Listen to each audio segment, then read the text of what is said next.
Theoretical question आता है और क्वेश्चन ये आता है कि एरोमेटिक जो हैलाइड हैं वे नाविक स्नेही प्रतिस्थापन अभिक्रिया के प्रति एल्किल हैलाइड की तुलना में कम क्रियाशील होते हैं, क्यों? मैंने ये लिख दिया, नाविक स्नेही प्रतिस्थापन अभिक्रियाओं के प्रति aromatic halide less than alkyl halide, यानी नाविक स्नेही प्रतिस्थापन अभिक्रियाएं एरोमेटिक हैलाइडों में एल्किल हैलाइड की तुलना में कम देखने को मिलती हैं, क्यों? क्वेश्चन दोबारा से सुन लें। क्वेश्चन आएगा सीधा सीधा, क्या कारण है एरोमेटिक हैलाइड में होने वाली नाविक स्नेही प्रतिस्थापन अभिक्रिया की क्रियाशीलता एल्किल हैलाइडों की तुलना में कम होती है, क्यों? थ्योरेटिकल क्वेश्चन आता है, यहां से ध्यान रखना। तो इसका देखो, सबसे पहला रीजन नंबर 1, फर्स्ट जो रीजन है वो है अनुनाद।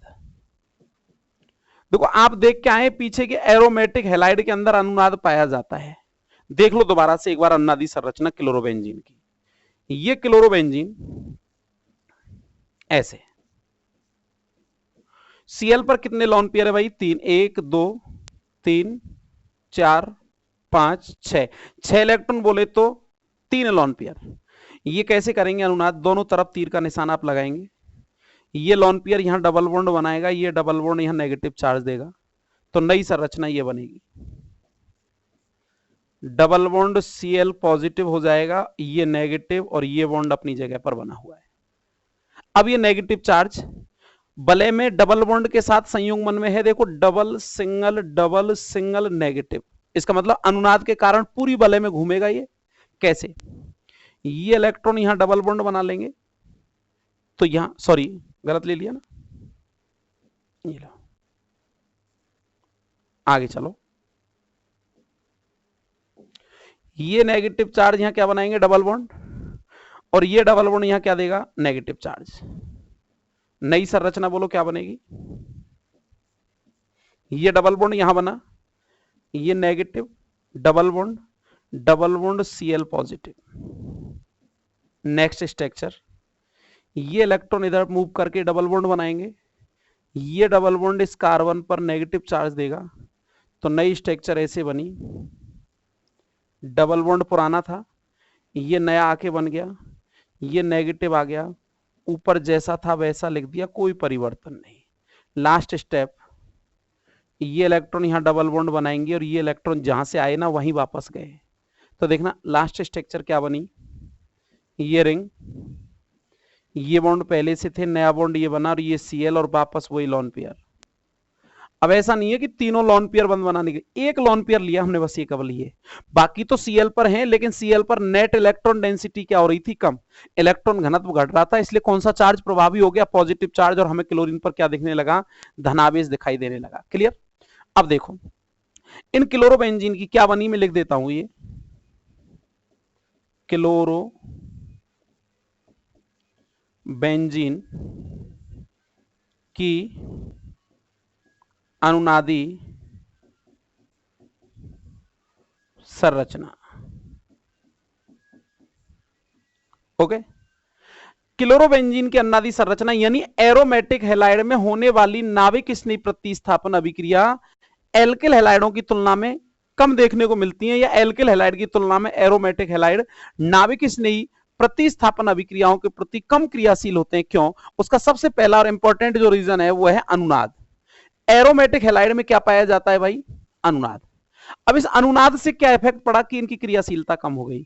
ध्यान से देखो, जो एल्किल हैलाइड थे वो कौन थे भाई? RX, और नाविक स्नेही प्रतिस्थापन अभिक्रियाओं में कौन सा बॉन्ड तोड़ते थे हम? RX बॉन्ड, और X निकलता था, X की जगह कोई नाविक स्नेही आके जुड़ता था। अब याद करें, एल्किल हैलाइड में जो ये बॉन्ड टूट रहा है RX बॉन्ड, ये कैसा बॉन्ड है? एकल, जबकि एरोमेटिक हैलाइड में क्या पाया जा रहा है? अनुनाद।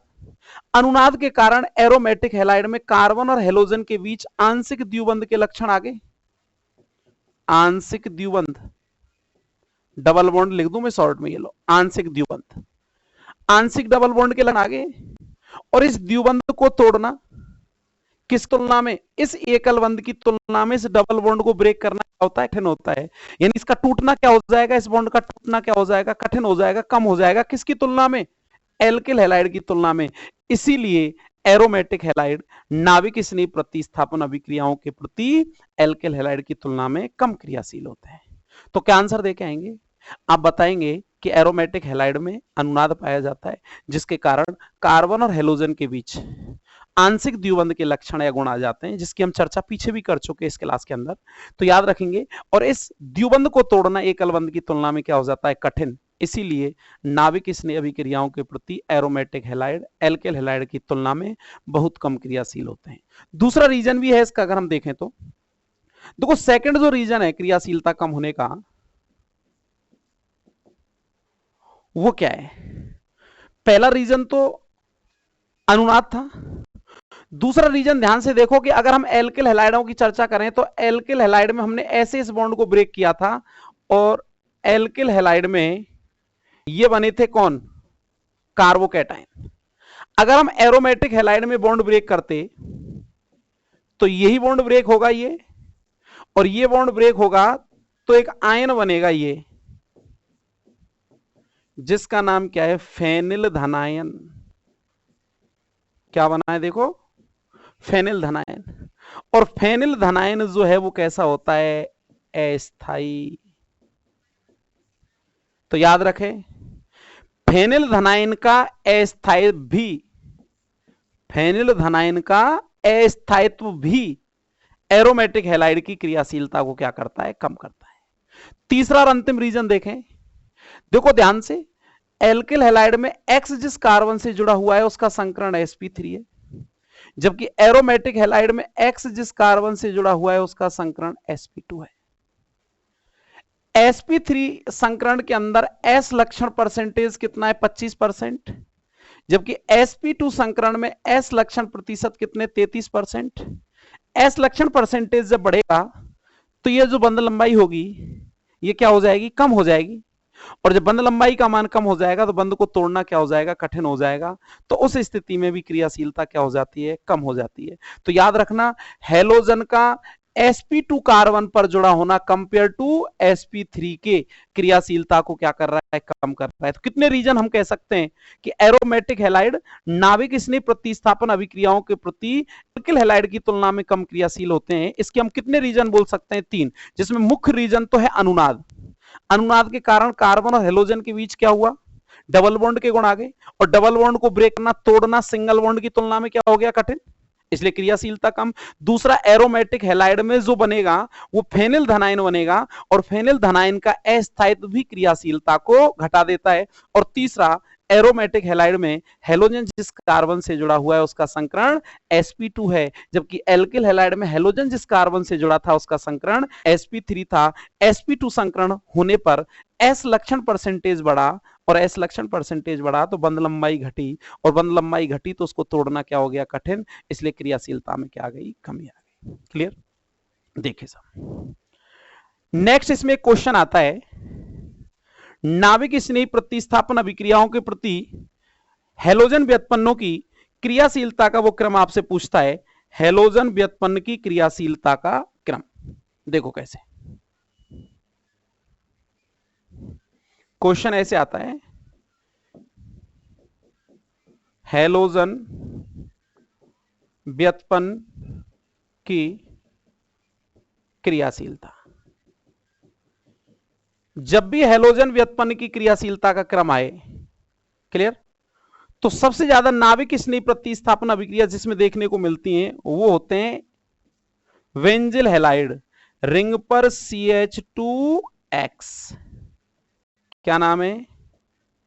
वेंजिल हैलाइड। ठीक है। इससे कम जो होते हैं वो होते हैं एल्किल हैलाइड, RX, और इनसे भी कम जो होते हैं वो होते हैं एरिल हैलाइड, यानी एरोमेटिक हैलाइड, रिंग पर X। ये कौन है? Alkyl halide. और सबसे कम होते हैं एरिल हैलाइड, यानी एरोमेटिक हैलाइड, जिनकी अभी हम चर्चा कर रहे थे। ये क्वेश्चन कई बार आ चुका है एग्जाम में, देख लो एक बार। ये है क्रम जो पूछता है एग्जाम के अंदर। ये मैंने सर्किल में कर दिया, देखो आराम से। पहले क्वेश्चन समझो, उसके बाद क्रम को देखो आंसर को, और उसके बाद उसका रीजन समझेंगे। क्वेश्चन ये कहता है कि हेलोजन व्युत्पन्न की नाभिक स्नेही प्रतिस्थापन अभिक्रियाओं के प्रतिक्रियाशीलता का क्रम बताओ साहब।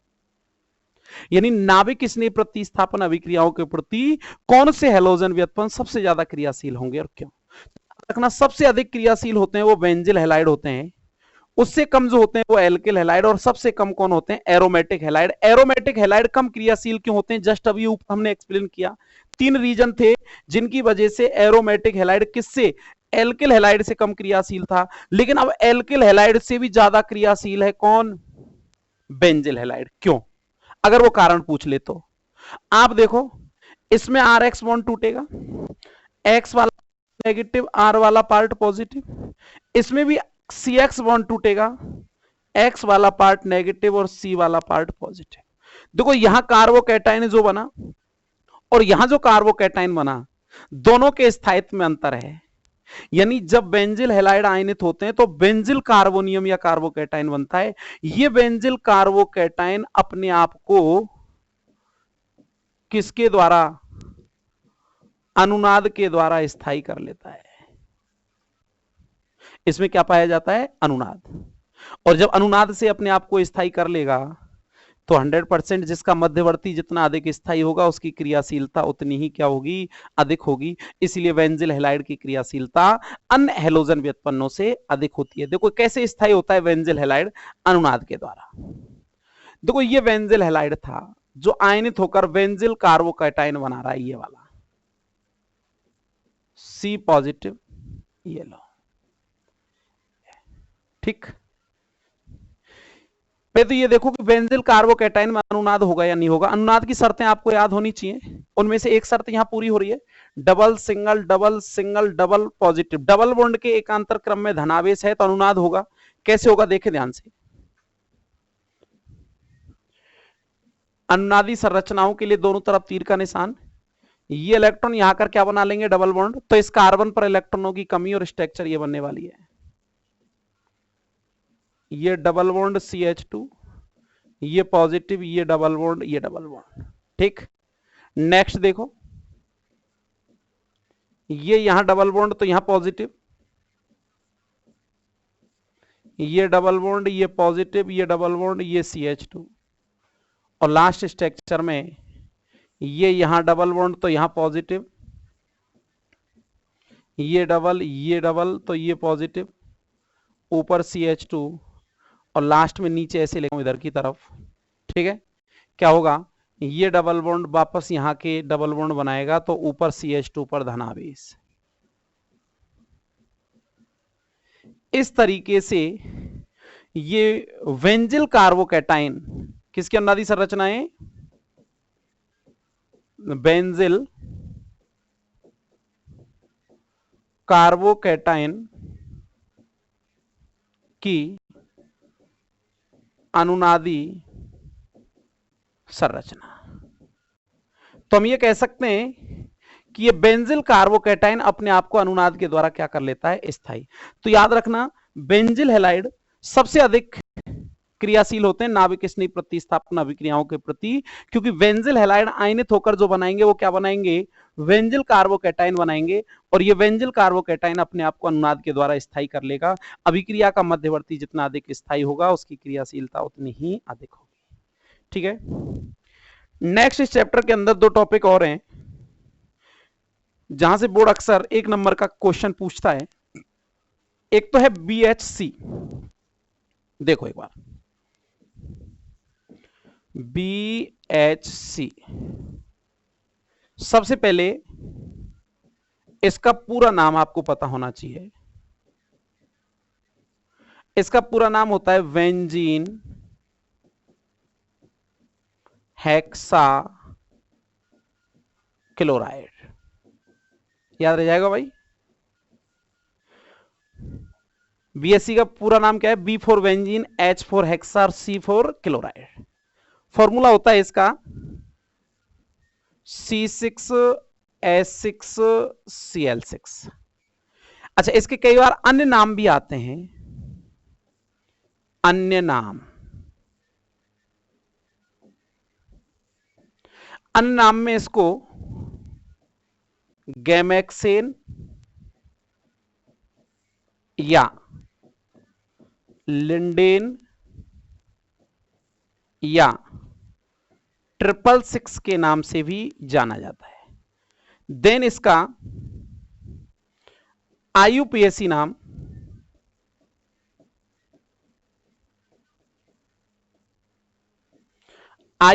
नाम इसका है 1 2 3 4 5 6 5 6 को सही कर दो,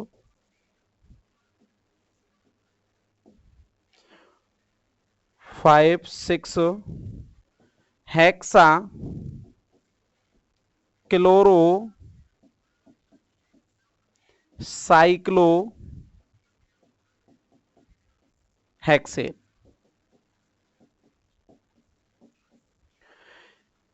कई बार यहां से क्वेश्चन बन जाता है बड़ा सिंपल सा, इसलिए एक बार देख लो दोबारा से।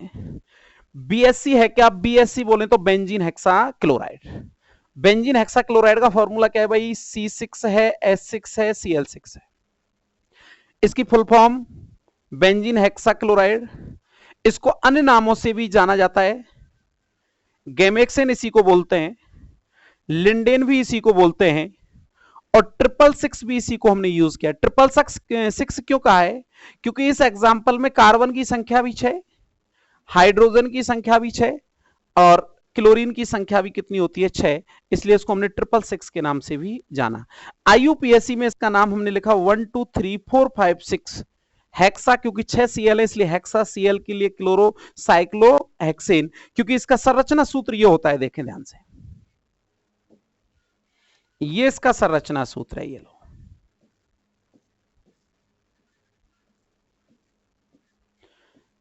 Cl लगा दो, 6 की 6 इसमें। ये किसका संरचना सूत्र है? बीएससी का। एक बार देख लो इसको अच्छे से। बीएससी से रिलेटेड 2-3 छोटी छोटी बातें मैंने स्क्रीन पर लिखी, जिनको आप एक बार देख लें, क्योंकि यहां से कई बार वो क्वेश्चन पूछ लेता है कि बीएससी है क्या, बीएससी बनता कैसे है, या बीएससी का नाम, बीएससी का आईयूपीएसी नाम, बीएससी के अन्य नाम, बीएससी की फुल फॉर्म, कुछ भी पूछ लेता है। सिंपल सी बात है, क्लियर? तो सबसे पहले ये बनेगा कैसे, देखो देखो बीएससी बनाने के लिए हम क्या कर रहे हैं, जो बेंजीन है उस बेंजीन का अल्ट्रावायलेट यानी पराबैंगनी प्रकाश की उपस्थिति में क्लोरीनीकरण होगा या क्लोरीन से क्रिया कराएंगे तो बीएससी का निर्माण हो जाएगा। ठीक है, देख लो कैसे। मैंने कहा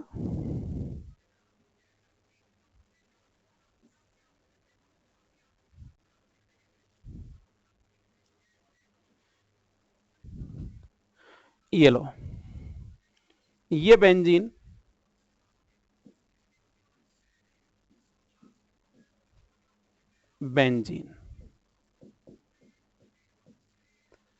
ठीक है, बेंजीन की क्रिया क्लोरीन से करा रहे हैं पराबैंगनी प्रकाश की उपस्थिति में, अल्ट्रावायलेट पराबैंगनी प्रकाश।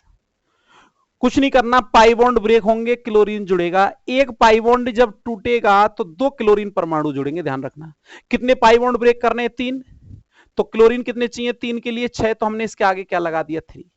3 2 जा 6 बोले तो 3 दूनी 6। हमारे पास 6 Cl है, 3 पाई बॉन्ड करो और एक एक Cl जोड़ दो। ये लो भाई, 3 पाई बॉन्ड तोड़े और प्रत्येक जगह एक एक Cl जुड़ गया और उत्पाद बन जाएगा बेंजीन हेक्सा क्लोराइड, जिसको आप शॉर्ट में क्या लिख रहे हैं? बीएससी। क्लियर? कैसे हुआ दोबारा से देख लो। ये पाई बॉन्ड ब्रेक करेंगे, एक Cl इधर, एक Cl इधर। ये पाई बॉन्ड ब्रेक होगा, एक Cl इधर, एक Cl इधर, और ये पाई बॉन्ड ब्रेक होगा, एक Cl इधर और एक Cl। तो पाई बॉन्ड तो किस में चेंज हो जाएंगे? सिंगल बॉन्ड में। और प्रत्येक कार्बन पर एक एक कौन जुड़ जाएगा? क्लोरीन परमाणु, और उत्पाद क्या बन जाएगा? Benzene hexa chloride. देखो ये बेंजीन हेक्सा क्लोराइड जो है 7 प्रकार के समावयवी होते हैं इसके। 7 समावयवियों का मिश्रण होता है, का मिश्रण। पहली बात। तो दूसरा, इसमें से केवल इसका गामा समावयवी जो होता है ना, ठीक है, गामा समावयवी की ही जो क्रियाशीलता होती है, या जो मुख्य समावयवी जो यूज किया जाता है वो इसके हम गामा समावयवी को ही हम यूज करते हैं, क्योंकि गामा समावयवी की कीटनाशक सक्रियता सबसे अधिक मानी गई है। किस में से? इन 7 समावयवी में। यानी सबसे पहली बात तो ये कितने समावयवी में पाया जाता है? ये 7 समावयवियों के रूप में 7 प्रकार के समावयवियों का मिश्रण है, जिनमें से कौन सा समावयवी? गामा समावयवी की कीटनाशी सक्रियता सर्वाधिक है। याद रखने वाली बात है, याद रखना, गामा समावयवी की कीटनाशी सक्रियता सर्वाधिक। क्यों? अगर वो पूछे तो गामा समावयवी का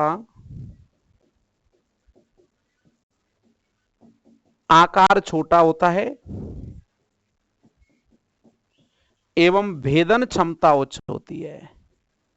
भेदन क्षमता उच्च होती है। 2 कारण है उसके, याद रखना। एक तो ये 7 प्रकार के समावयवियों में, इन 7 में से गामा समावयवी की कीटनाशी सक्रियता सर्वाधिक है। गामा की कीटनाशक सक्रियता सर्वाधिक होने का कारण इसका आकार छोटा और भेदन क्षमता कैसी है भाई? उच्च है। और नाम से पता लग रहा है कीटनाशी, तो हम इसका उपयोग किसके रूप में कर रहे हैं? कृषि में कीटनाशी के रूप में प्रयुक्त किया जाता है। तो 3-4 छोटी छोटी बातें बीएससी को लेकर यहां से क्वेश्चन आता है, ध्यान रखना है। दोनों टॉपिकों में से लास्ट टॉपिक जो बच रहे हैं ये इंपॉर्टेंट टॉपिक हैं, इजी टॉपिक होते हैं। एक तो डीडीटी बच रहा है और एक आपका बच रहा है बीएससी जिसको हम पढ़ रहे हैं। तो बीएससी से रिलेटेड 2-3 छोटी छोटी बातें। बीएससी का पूरा नाम बेंजीन हेक्साक्लोराइड। बीएससी के अन्य नाम गैमेक्सेन, लिंडेन, 666। आईयूपीएसी नाम 1 2 3 4 5 6 हेक्साक्लोरो साइक्लोहेक्सेन। बीएससी को बनाने का मेथड, जब बेंजीन की क्रिया अल्ट्रावायलेट प्रकाश की उपस्थिति में क्लोरीन से कराएंगे तो बेंजीन हेक्साक्लोराइड बनेगा। कितने प्रकार के समावयवियों का मिश्रण है ये? 7, जिसमें से कौन से समावयवी की कीटनाशी सक्रियता सर्वाधिक मानी गई है? गामा रूप की। ध्यान रखना क्यों मानी गई है? क्योंकि गामा का आकार छोटा है और भेदन क्षमता उच्च है। और इसका उपयोग हम किस में कर रहे हैं? किस में कर रहे हैं?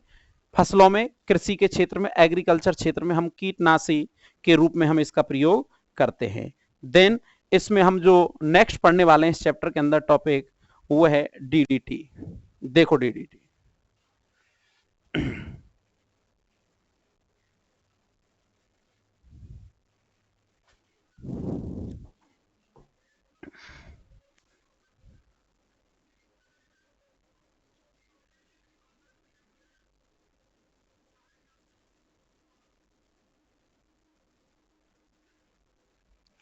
ठीक है भाई। तो ये तो था बीएससी। बीएससी के बाद नेक्स्ट जो टॉपिक हम इसका देखने वाले हैं वो है डीडीटी। देखो भाई डीडीटी, डीडीटी एक तो यहां से इसकी फुल फॉर्म आती है, यानी उसका पूरा नाम आता है। ध्यान रखना, कई बार आ चुकी है फुल फॉर्म, पूरा नाम।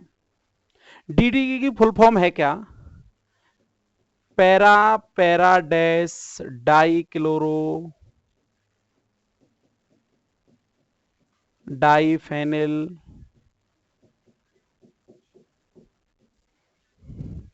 ट्राई क्लोरो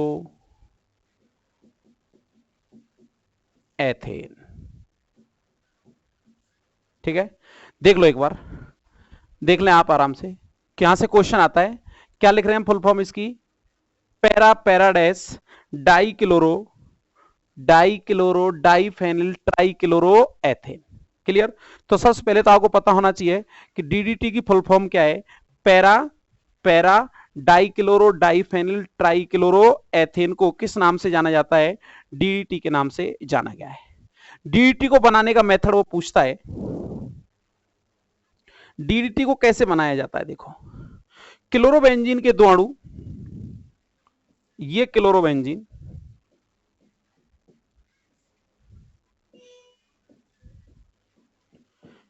क्लोरोबेंजीन के दो अणु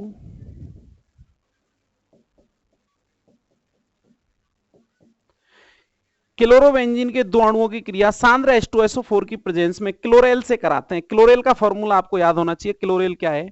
CCl3CHO, याद है ना? ये लो, CHO पर CCl3 जुड़ा हुआ, मैंने ऐसे जोड़ दिया अलग अलग। लो, यह है क्लोरेल, दैट इज इक्वल टू उपस्थिति सांद्र H2SO4। ठीक है भाई, देखो ध्यान से क्या बाहर निकल रहा है। यहां से एक Cl, यहां से, सॉरी गलत लिख दिया ना, क्योंकि इधर से निकालेंगे ग्रुप, यहां से मैं मिटा देता हूं। आप चाहें तो इसको मैं रिवर्स लिख दूं क्लोरोबेंजीन को, जिससे आपको रिएक्शन समझने में आसानी रहेगी। ये क्लोरोबेंजीन था, देखो ये लो। अब आराम से H से निकाल देंगे, और इनकी पैरा पोजीशन के दोनों H मैंने शो कर रखे हैं। आप इधर से भी निकाल सकते थे, लेकिन रिएक्शन आपको समझने में आसानी रहेगी। ये पूरा ग्रुप बाहर निकल जाएगा, देखो आराम से H2O। ठीक है, जैसे H2O बाहर निकलेगा, C की दोनों वैलेंसी यानी एक Ca और एक Ca इन दोनों पर जाके जुड़ जाएंगी। तो क्या बनने वाला है देखना, एक रिंग तो ये जिस पर क्लोरीन जुड़ा हुआ है, दूसरा रिंग ये जिस पर भी क्लोरीन जुड़ा हुआ है। इनकी दोनों पैरा पोजीशन इस CH से जाके जुड़ेंगी, ये जोड़ दे लो। अब इस CH पर कौन जुड़ा हुआ है? C, और इस C पर कितने Cl हैं? 3, 1 2 3, और यही क्या कहलाता है? DDT। दोबारा देख लो एक बार, जब क्लोरोबेंजीन के दो अणुओं की क्रिया सांद्र H2SO4 की उपस्थिति में क्लोरेल से कराते हैं तो DDT का निर्माण होता है। देखो नाम कैसे बना इसका, कार्बन तो हमारे पास देखना कितने थे? 2, लेकिन इनकी पैरा पोजीशन पर कौन जुड़ा हुआ है? फेनिल पर dichloro, para para dash dichloro diphenyl try chloro ethane, और ये क्या कहला रहा है? DDT। तो आप कैसे एक्सप्लेन करेंगे? जब क्लोरोबेंजीन के दो अणुओं की क्रिया किससे कराएंगे? क्लोरोबेंजीन के दो अणुओं की क्रिया सांद्र H2SO4 की उपस्थिति में किससे करा रहे हैं? क्लोरेल से कराते हैं, तो एक कीटनाशी DDT का निर्माण होता है। कहां हो रहा है इसका उपयोग? सबको पता है, DDT जो है ये सफेद रंग का ठोस पदार्थ है जो कीटनाशी के रूप में प्रयुक्त किया जा रहा है फसल में, कीटनाशी। और इसके अलावा इसका जो घोल है वो मच्छर मारने में भी प्रयुक्त किया जाता है।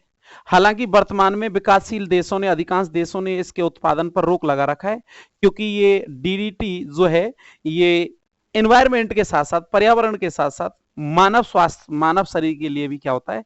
हानिकारक होता है। इसलिए अधिकांश विकासशील देश इसका निर्माण नहीं करते हैं, इन पर प्रतिबंध है।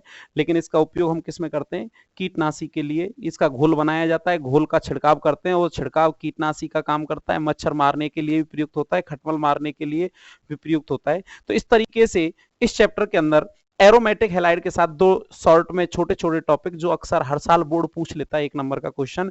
DDT की फुल फॉर्म क्या है ये पता होना चाहिए, DDT को तैयार कैसे किया जाता है, इसके अलावा BSc। तो आज के लिए इतना ही, बहुत बहुत धन्यवाद, मिलते हैं नेक्स्ट क्लास में। जय हिंद।